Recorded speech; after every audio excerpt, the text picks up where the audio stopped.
काँग्रेसकडून मुख्यमंत्री देवेंद्र फडणवीसांसह इतर 8 विधानसभा मतदारसंघातील निवडणुकीला आव्हान देण्यात आले। निवडणुकीत नियमांचं मोठ्या प्रमाणात उल्लंघन झालं, ईव्हीएम छेडखानी झाली, मतदार यादीत घोळ झाला, व्हीव्हीपॅट फेरमोजणीला प्रतिबंध यासह अनेक मुद्दे या याचिकेत मांडण्यात आलेत। आज मुंबई उच्च न्यायालयाच्या नागपूर खंडपीठात पराभूत उमेदवारांनी एकत्र याचिका दाखल केल्याची माहिती मिळते।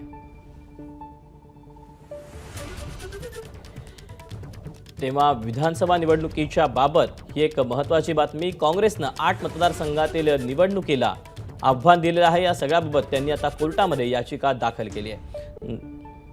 अपडेट जाणून घ्या, तुषार कोहळे आपल्यासोबत आहे। तुषार, काँग्रेसचं काय नेमकं म्हणणं, याचिकेत कुठले मुद्दे मांडण्यात आलेत?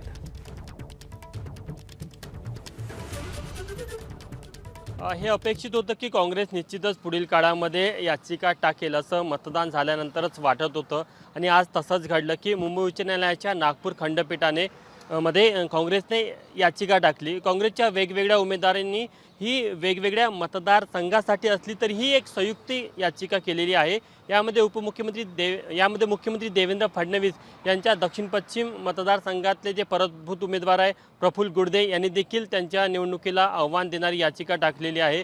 या याचिकेमध्ये काँग्रेसचे जे नेते आहेत त्यांचं असं म्हणणं आहे की या संपूर्ण प्रक्रियेमध्येच निवडणूक आयोगाने अनेक ठिकाणी नियमाचं उल्लंघन केलेलं आहे। यासोबतच ईव्हीएम मशीन देखील टॅम्परिंग झालेली आहे। ईव्हीएम मशीन हाताळताना अनेक ठिकाणी जे निकष होते त्याचं उल्लंघन झालेलं आहे। सोबतच जर का आपण बघितलं तर व्हीव्हीपॅट मतमोजणीची जी मागणी आहे अनेक उमेदवारांनी केलेली होती, मात्र ते अजूनही मान्य झालेली नाही। त्यामुळे या सगळ्या वेगवेगळ्या मुद्द्याला घेऊन काँग्रेसकडनं ही याचिका टाकण्यात आलेली आहे।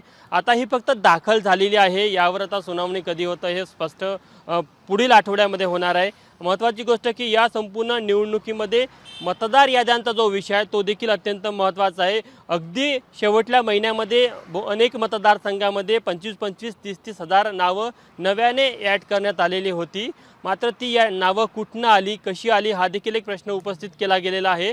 त्यामुळे निश्चितच काँग्रेसकडनं आज जी याचिका दाखल करण्यात आलेली आहे याचा उच्च न्यायालय किती गांभीर्याने घेतं, कारण की आपण याआधी देखील बघितली की सर्वोच्च न्यायालयामध्ये अशा प्रकारच्या याचिका दाखल झालेल्या होत्या। त्यामुळे आता